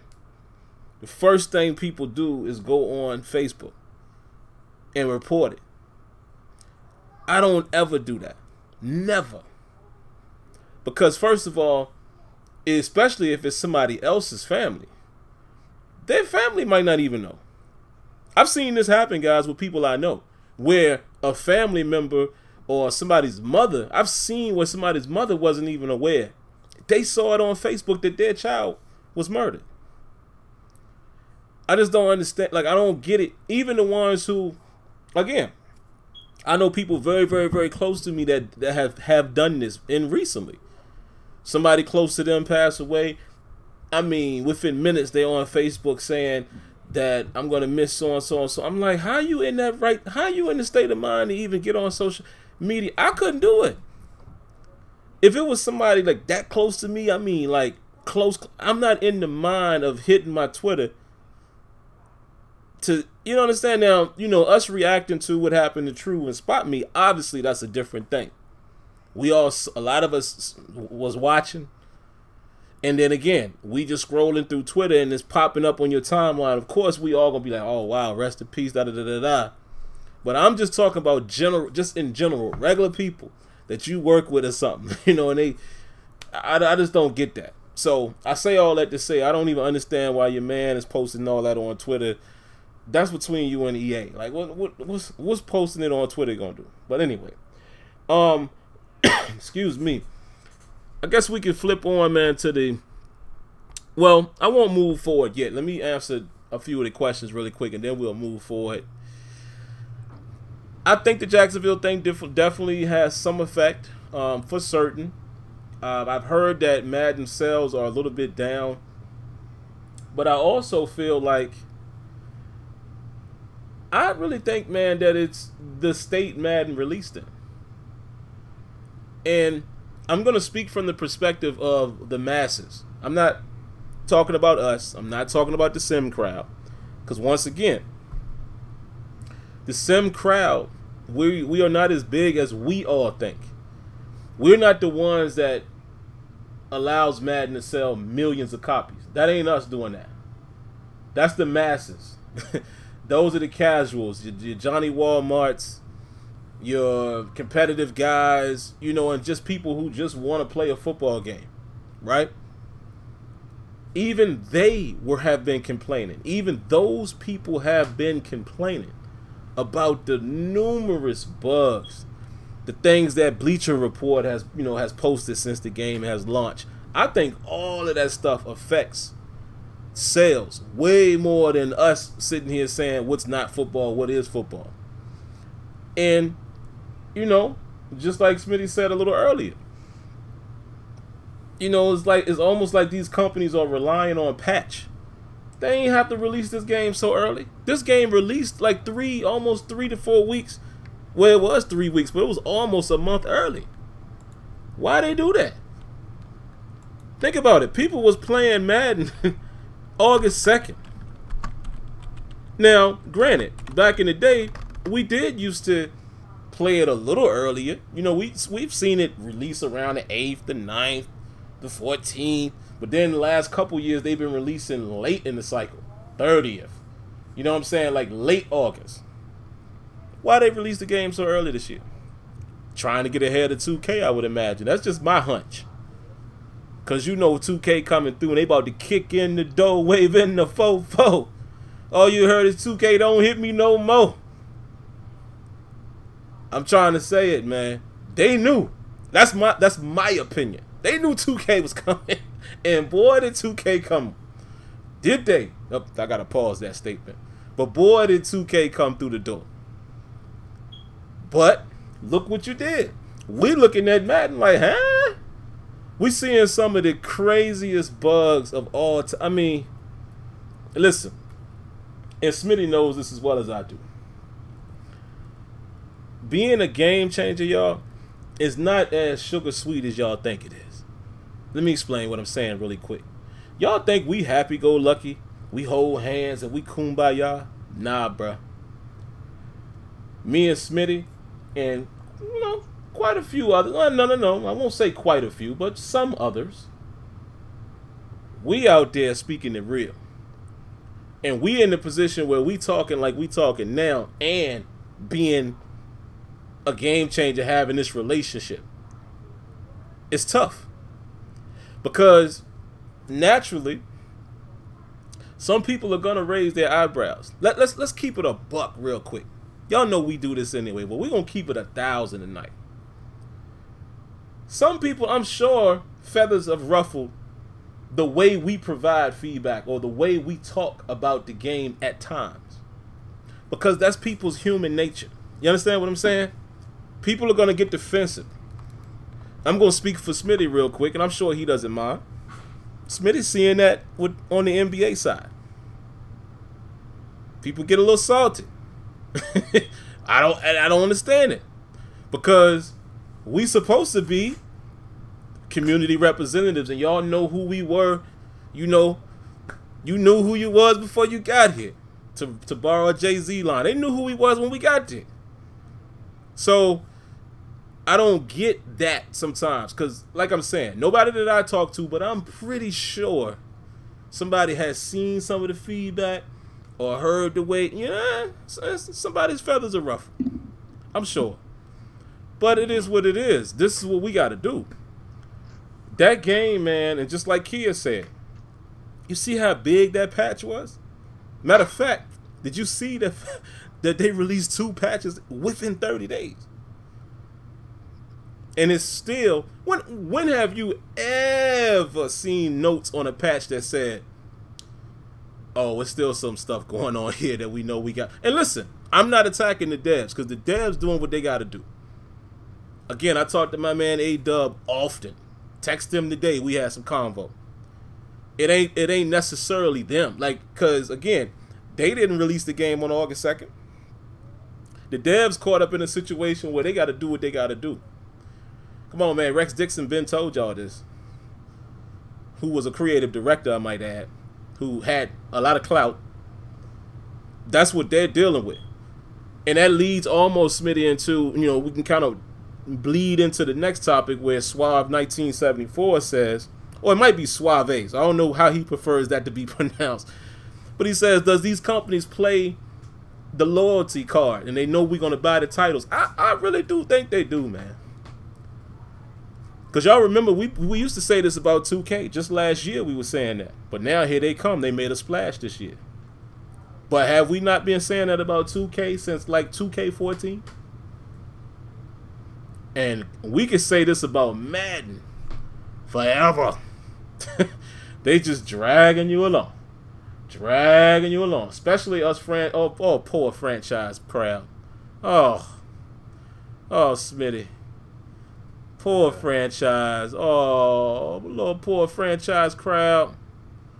Man, they treat us so bad. It's getting so bad, Smitty, man, to where I'm literally trying to be more of a basketball knowledge guy, because my league is where I live. Madden is really becoming I play it, when I want to get a football fix. I'm not really playing the game because I like playing it, if that makes sense. And I'm tired of that, man. I'm really tired of that. Yeah. And as much as we say that, guys, again, I'm going to say this on the flip side. It ain't like it's miles away. It's not that far away. It's just the things. Matter of fact, man, you guys who might be watching the screen, I know y'all are just seeing a thumbnail. in a minute, I might post a video, and you know, it's already on my channel, but for some of you guys who haven't seen it, I just want you to see. Nah, never mind, because I can't turn the sound off of it, so never mind. But it's just these little things that happens in Madden, man, that makes you scratch your head, and it's just, if they could only fix some of this stuff, some of the AI things, the player interaction type of things, you know, it's not like it's miles away. It's like they're right there, but that's exactly what my man is saying in his comment. It's almost like there's no rush or there's no push to fix these things because they know, you know, the loyalty plan is going to kick in. People are going to buy the game anyway. Yep. You know, and but I think that's hurt it. You know, to go back to the first topic, I think that it has really hurt the whole build up for Madden and the Madden season, is that even those guys, you know, the guys that we would consider casual, those guys are also looking at the game like, nah, you know, like, oh, that's still happening. Oh, wow, look at that bug. Oh, wow, look at that bug. Think about it, man. It's those joints that Bleacher Report has been putting out. Oh, my God. Like, and I think that's what it is, man. And I definitely do feel like, Smitty, and you know, you could definitely address this as well. I do feel like some companies play that loyalty card. I don't know if I could say that about 2K in terms of 2K19. I could probably say that about Live, because I think Live they definitely know that they have a hardcore fan base, and they know they're going to have those people that are going to cape for it. Let's be real. That are going to be blind and act like 2K ain't. Oh, God. Live fanboys, please stop it, man. It's getting a little embarrassing. And it shouldn't be that way. You should be able to enjoy both games to your liking. Of course, I'm going to root for Live for 2 reasons, guys. You know, well, 3. One was, you know, I grew up playing Live. We all remember Live 95 and all that. You know, I want 2 basketball products. And number 3, my homeboy is on the dev team now. You know, my boy K Spade. I appreciate you guys, because that K Spade sent me a tweet, man, a text that somebody went and watched his video because I shouted him out on the podcast last week. I think that's dope. I appreciate y'all doing that. So if y'all don't know K Spade, definitely run over there, man. Check him out and, you know, let him know who sent you. But he's on the dev team now, and I know he's about basketball. He's about the realism of things, so it makes me, I'm definitely going to root for it because my man is there. But, Smitty. I'm really starting to believe. I'm really believing in what I said about a month ago, man. EA Canada. Canada versus Tiburon, bruh. It's not looking pretty. Yeah. It's not looking pretty, man. I'm just saying. It's something going on with the management in that building. That is, well, we already know. Why are we acting like we don't know that? Rex told us that. Yeah. And we seeing it with Live. I mean, and shout outs to Dez, man. Dez called this a couple weeks ago about what direction he felt Live is going in. And was he right on the money? But what you think, Smitty, man? Do you think a lot of these companies, and I mean, I don't even know if it's a lot, but do you think companies play that loyalty card and they know that we're going to buy the games anyway and they kind of sit back and relax a little bit? Yeah, like yeah, you do have that base of people that you know already is going to buy the game. Like, they're going to get the game regardless of what's going on. Hey, sweetie. But I mean, at the end of the day, you know, it really, you know, that's the whole thing when we talk, like, to the point when we talked about the creativity. These guys are developing the game. They're making the game. You know what I'm saying? And they gotta let them make it, because the problem is that sales play a part in terms of what they're able to do. You know what I mean? Like, as we know, Rex, when we go to the studio many times over, they would make points about about sales. I mean, not sales, excuse me, but about reviews and Metacritic scores and all that good stuff. So it's like that stuff plays an unfortunate role in what kind of decisions are made on these games and what they're able to do. But the issue here, though, is that, people, like, community-wise, the community are the guinea pig. They get guinea pig. They get guinea pigged into, trying things out in the game, and basically it's a beta test. You know what I mean? And I mean, it'll stay that way until there's a change up of some sort. Like, and we talked about this before, Sam. This is why it needs to go to gaming as a service. It needs to be a straight up streamlined service.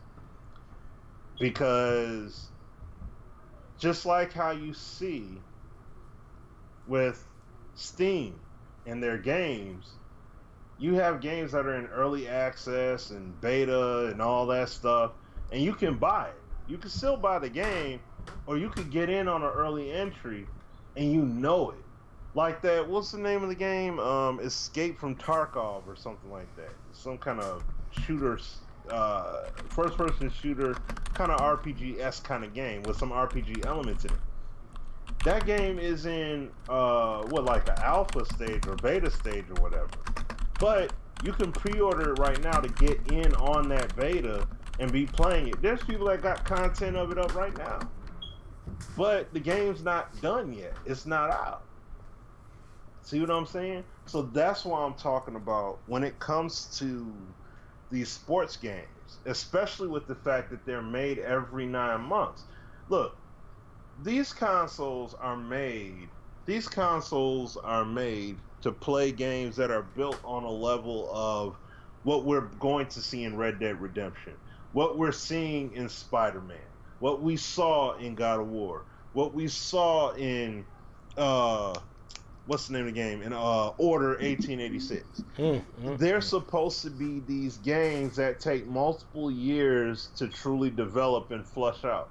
When they present these consoles, look, when they present PlayStation 5 and the next Xbox, they're going to show you these games looking highly rendered up and everything else and tell you, hey, this is the capability that we have to do it. That doesn't mean the game's going to reach it year one. It's not going to be at that fidelity out the gate. And the games that you're going to see that look that good are going to be the games that spend more than 2 years, probably in excess of 3 or 4 more years of it being built. See what I'm saying? So that's why I'm saying, your GTAs, your Red Deads, your Orders, all those games, your Bloodborns and such.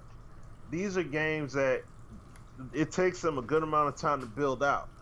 But when you put sports games in that same realm and be like, oh, how come, which we've all done, how come they don't have this? How come they don't have that? Look what this game is doing. How come Madden doesn't have it? They should have that. They're on the same console level. EA makes all this money. They should just do it. It's not going to happen like that because they're on a different schedule, completely ridiculously shorter schedule. So it's going to be hard. You see what I'm saying? And see, their perfect point, like Street Fighter V. When Street Fighter V came out, a lot of people were upset. A lot of people were upset when that game first came out.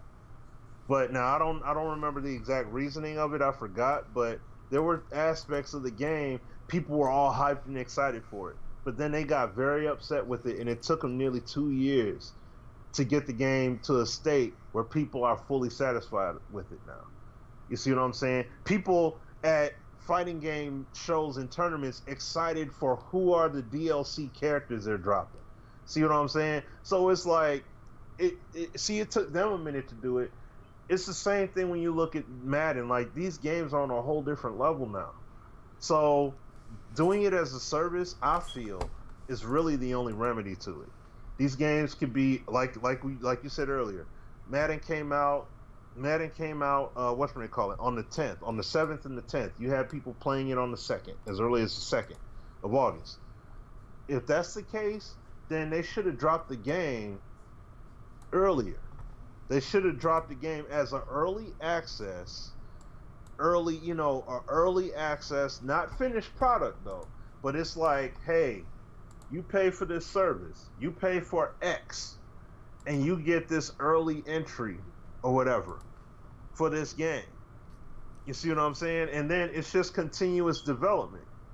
But you'll know when Madden is truly in a more finished state. It'll be in a state where it's playable, but then now you're talking about a game that's going to be like, it's going to be finished but not fully complete. Just like Fortnite was. Fortnite was in early access for a while, having what was it called? I forgot what they called it, but it was like early entry or early not membership, but it was something you could get early for. If you downloaded the game, you could download the game for free. But if you paid like $30 or $40 or whatever, or $60, you get all this extra stuff. You see what I'm saying? You get better weapons off rip. You get better outfits and celebrations for your avatar or whatever. They gave you all that. So it would, but they're still developing the game, still doing tuning, still doing updates and stuff like that. I would be fine with that if I know that's exactly what I'm getting into. Not, well, this is the finished product, y'all, and y'all gonna have to wait a few weeks for patches and updates, but we're just gonna take your feedback, and that's it. And then run around online acting like the game is right there with a game that's way better than that. Like that, you see what I'm saying? That's where the whole paradigm shift can happen, is by doing that, because now we all know where the game is at. We all know what state it's in, and then they just build off of there. Instead, otherwise, if we're gonna just stay in this exact lane, like what you saying, Sim, I'm 100% with you. It's gonna come down to looking at studios, and like you said, EA Canada, hey, they making these games, bro. Man, listen, I got a video I think I'm gonna cut, just because it's not gonna be that long. I'm gonna try to cut it tonight so I can release it tomorrow while I'm at work or whatever. There's something so simple that NHL is doing. Just imagine how much you're gonna see, how much better Madden could be if they just, oh man, it's crazy. But I don't know, man. I do believe that as well, Smitty, as far as, and I guess the last comment here, the last topic here, we can intertwine this. We got about 17 minutes left. Tyrod Taylor, guys, just to give y'all an update, he went down a little slow in the last play, and I just saw somebody go into the locker room. I don't know if that was Tyrod or not. I glanced back. I missed it. I think we might see Baker Mayfield get into the game tonight. Tyrod is missing a lot of, from what I'm saying, he's missing some throws. He's also holding the ball a very, very long time. So we'll see. Maybe Baker gets his chance. But, yeah, here comes Baker. He is on the field, guys, with 1 minute and 42 seconds left in the half. It's going to be the Bake show. But anyway, the last topic here, shout outs to @BallGaming101. He wants to know, what are our real and raw opinion of Madden 19, and is it different than the game that you played, or game you saw last year when Rex was there, a part of the team? I can answer that really, really quick. Rex still had his imprint on Madden 19. We know that. Most of us know that. We always give our raw opinions about the game. Excuse me. I don't think the game is trash. But what severely holds Madden back is Baker Mayfield completing a 13-yard throw right out of the gate. Sorry about that, guys. But anyway, hope y'all are watching. And watching and listening to us at the same time. But what holds Madden back, man, is a lot of legacy issues that I know they said they would be addressing. We're not seeing them being addressed, or they're just not playing out appropriately. I'm gonna put a link in the chat right now. This is to a video I posted. A lot of you guys follow me. You guys probably have already seen it. I want to hear your thoughts on this, because this is one of my biggest problems with Madden. I actually titled the game. Oh no, Baker Mayfield fumbles. Oh, the lineman has it. He's rumbling and bumbling. The offensive lineman picks up 9 yards. Wow. Sorry about that, guys. Y'all have got to see that, though. Who is that number 75? I don't know the Cleveland Browns team. This is an incredible play. But anyway, my bad. Let me get back to the topic. One of the biggest issues that Madden has is their AI system and player interaction. In that video I just posted, not so much player interaction, but the AI still suffers in terms of recognizing what's happening, playing things accordingly to the situation. Do I expect a player to make a play all the time? No. They shouldn't. Subpar guys should be subpar guys. But where I think the game is seriously lacking, and I think this is how you could possibly help to fix this problem.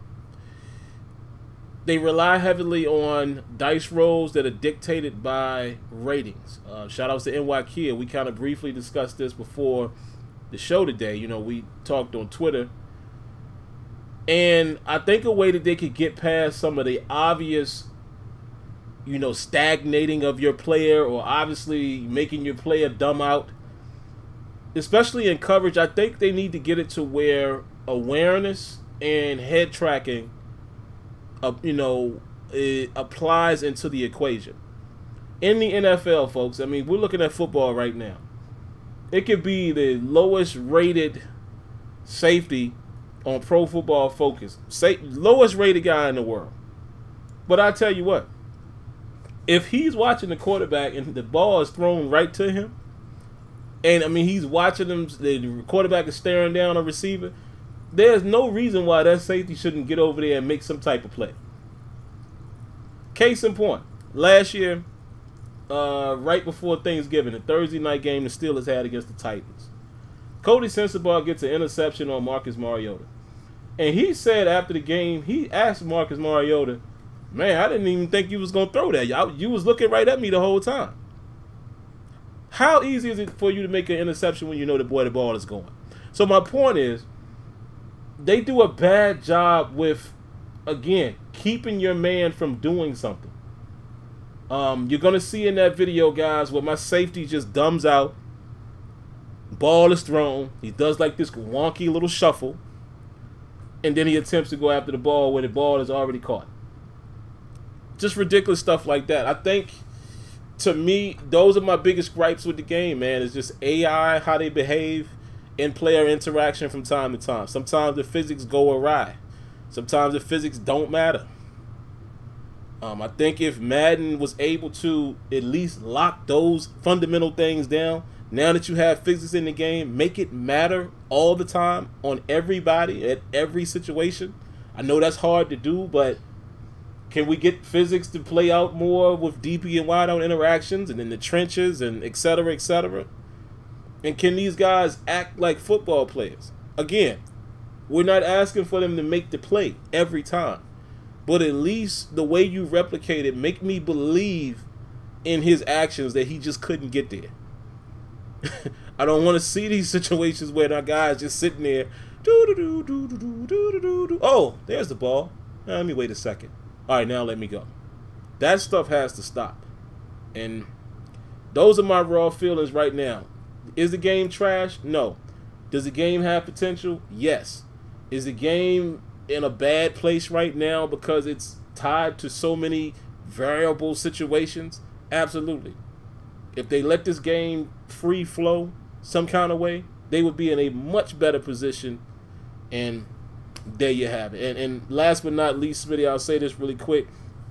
I saw a Smooth comment. He said, well, if they make a game perfect, what would be the reason for someone to buy it the next year? I definitely understand where he's coming from, but that is the reason why I agree with Smitty. Maybe that's why these games need to start going subscription-based, because then in that case, it doesn't matter. People are just paying to, be a part of the current game. Because, I think MLB The Show struggles with that. I mean, how much can they add every year? That game is like, what else can they do? So it's going to get to a point where games are in that position anyway. So subscription-based would be the best way to make everybody happy. They'll still make money, and then we can decide when and when we don't want to play the game. So there you have it. So what you got, Smitty, man? In terms of Madden, what are your raw feelings of the game right now? I mean, see, I like the game.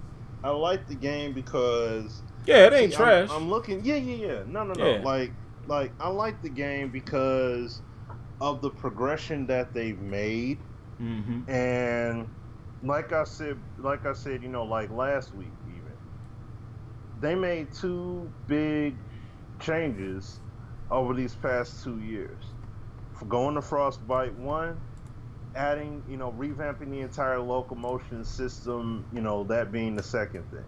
Right. I mean, that those are very, very big changes to make.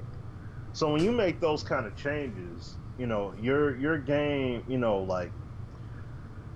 I'm not expecting the game to hit on all cylinders, but I'm expecting it to hit hard. You know what I'm saying? And especially with the franchise side, y'all, you guys heard us how we went in on that stuff. And excuse me.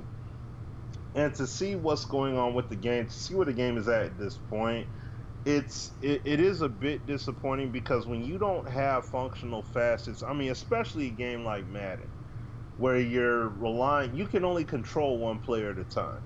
So you draft players, you use particular defenses, you use particular offenses and everything, because you're relying on the AI competency of your players.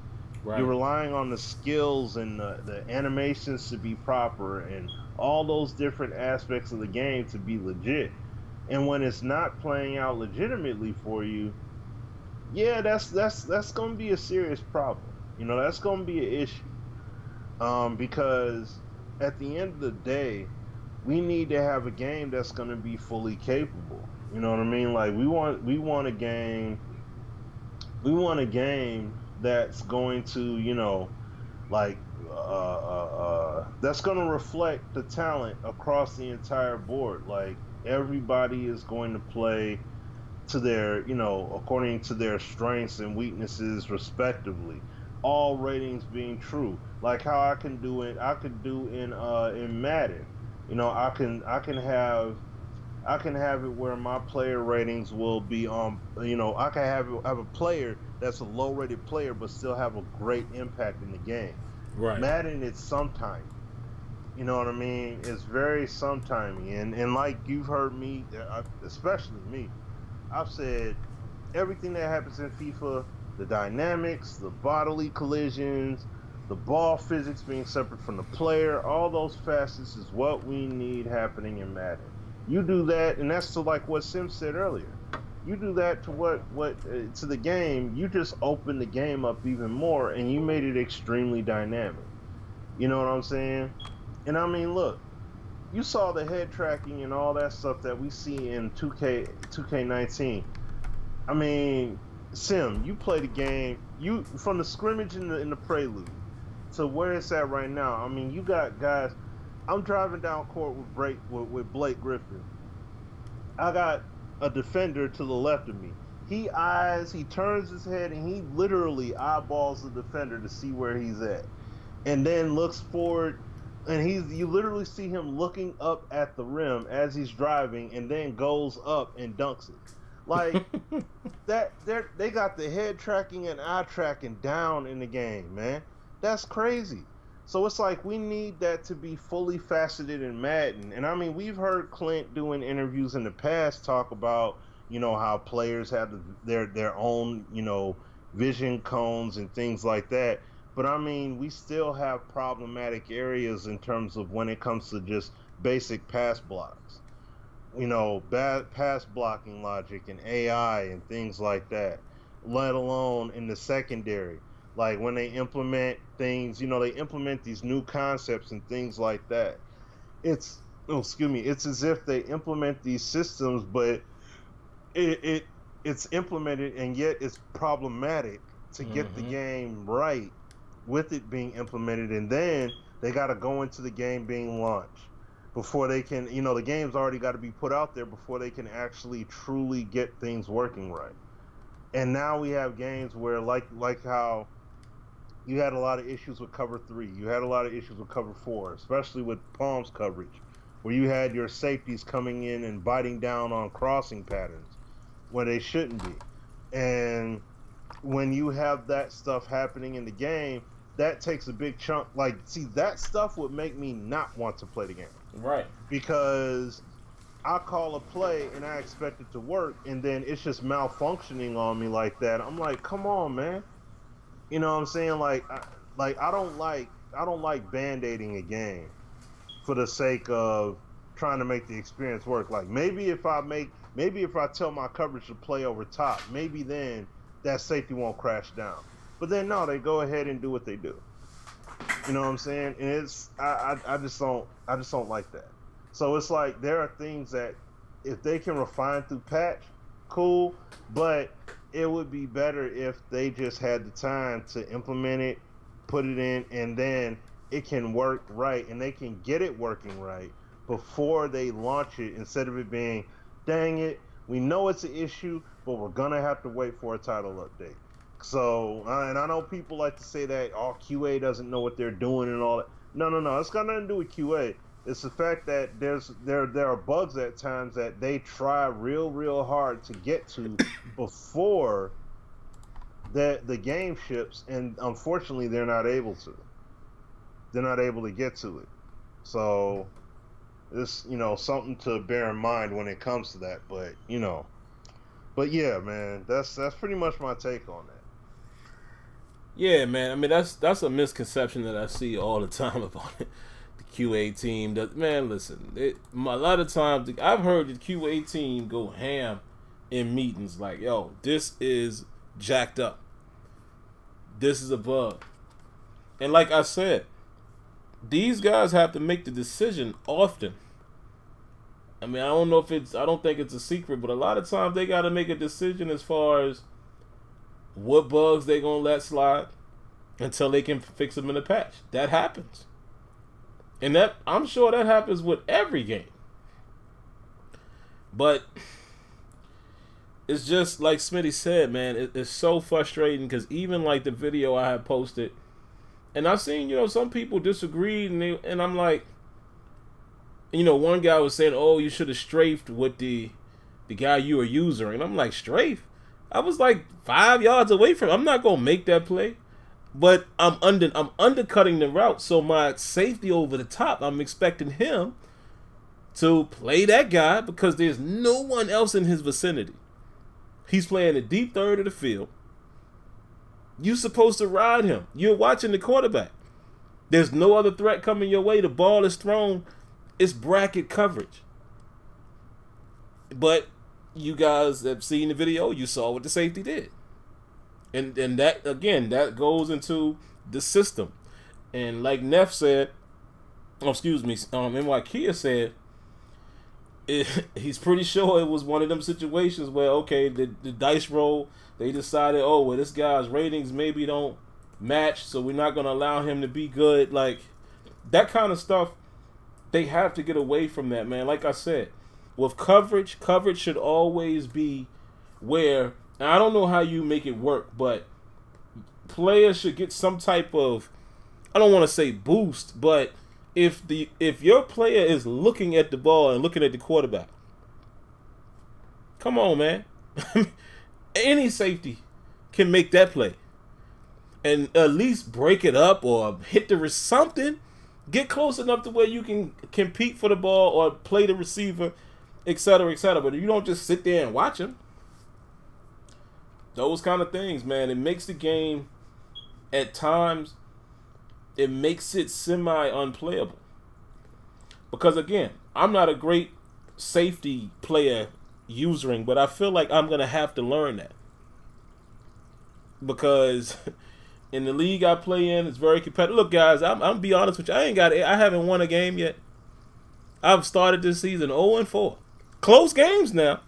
Even that game that I showed y'all in that video, it was 20-24. That was a key pivotal moment in the game. And it was 3rd down. So if I make that play, possible I had a chance to win the game. But most of the games I've played, I've lost the game by 4 points here, 3, 6. Like, they're close games. Well, you know, it's very competitive in our league, but I ain't got to win yet. And again, I'm not going to say that is the reason why I lost, but it's things like that happens routinely in Madden. And, you know, people, no disrespect to them, everybody now knows the meta. They know what to do. You know, they know, oh, okay, if I get enough time, I'm just going to do this. You know what I'm saying? Like, it's easy. And actually, I found myself in that last game, which is probably why I kept up the pace a little bit. I found myself doing some of the same stuff to get downfield. Like, well, but I don't play like that. I play such a sim-minded game. I try to have a balanced attack, have a plan. But when I realized it wasn't working, I was like, well, forget it. I'm going to just wait till this guy clears too. I'm going to do what everybody else is doing. But I don't like playing like that. I don't like playing like that. But I don't know, man. I guess that's all we got for tonight, man. Guys, I got to get out of here, man. You know, I got to go travel in tomorrow. Your boy got to do a training session tomorrow in front of like 10 people, so I can't be tired. So we gonna get out of here, man. Smitty, you got any last words before we roll up out of here? Just that, you know, like always, we appreciate all y'all coming through, hanging out here with us and everything, especially in the chat section. You know, y'all, you know, you guys make the show, and definitely let us know.